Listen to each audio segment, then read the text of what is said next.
আসসালামু আলাইকুম। আজকে হলো জার্মানিতে ঈদের দিন। কিন্তু জার্মানিতে ঈদের সেই মজাটা আসলে পাওয়া যাচ্ছে না। কেন?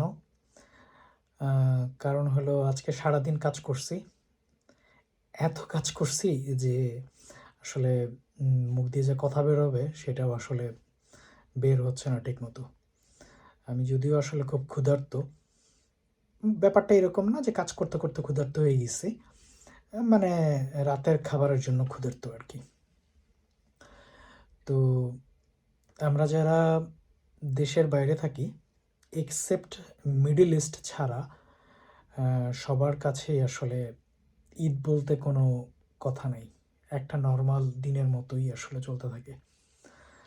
তো আমরা যেহেতু ছোটবেলা থেকেই মোটামুটি ঈদের আনন্দে বড় হয়েছি এবং ঈদের আনন্দটা শুরু হয় কিন্তু মোটামুটি ৭ দিন আগে থেকে বাংলাদেশে। তো সেই আনন্দটা মোটামুটি ঈদের পরের ৭ দিন পর্যন্ত থাকে। যারা আমরা অফিস করি তাদেরও মানে ব্যাপারটা এরকম হয়ে গিয়েছিল যে ৭ দিন আগে থেকে মোটামুটি ঈদের আমেজ মোটামুটি ঈদের পরের ৭ দিনও এরকম ঈদের আমেজ থাকে আরকি। মোটামুটি অর্ধেক মাস ঈদের আমেজেই থাকে। আর রমজানের সময় তো একেবারে রমজানের ১ম দিন থেকেই ঈদের আমেজ শুরু হয়।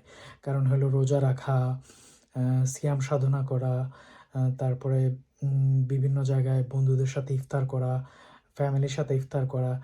তো এই রমজানের ঈদ বাংলাদেশের জন্য আনন্দটা বয়ে আনে একেবারে সব মিলিয়ে ১.৫ মাসের মতো একেবারে মানুষ আনন্দে ভাসতে থাকে।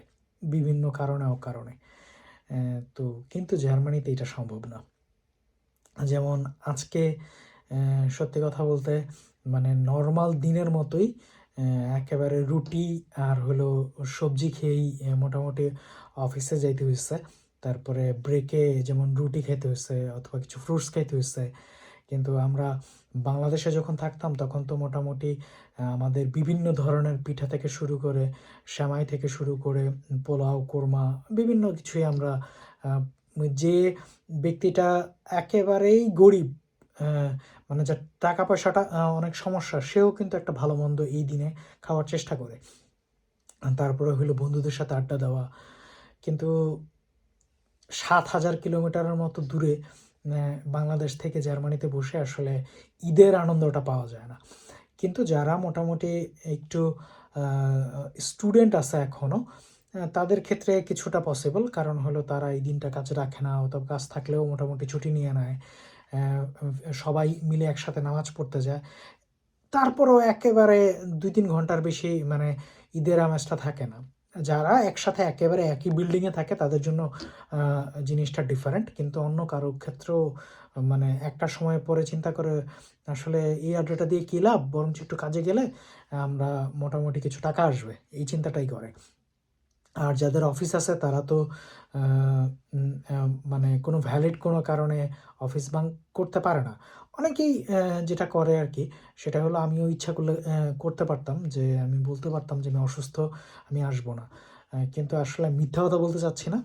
আরেকটা ভয়ংকর ব্যাপার হলো আমি জার্মানিতে যখন থেকে আছি অ্যা এই তখন থেকে আমি আসলে আমার ফ্যামিলিকে ছাড়া থাকিনি।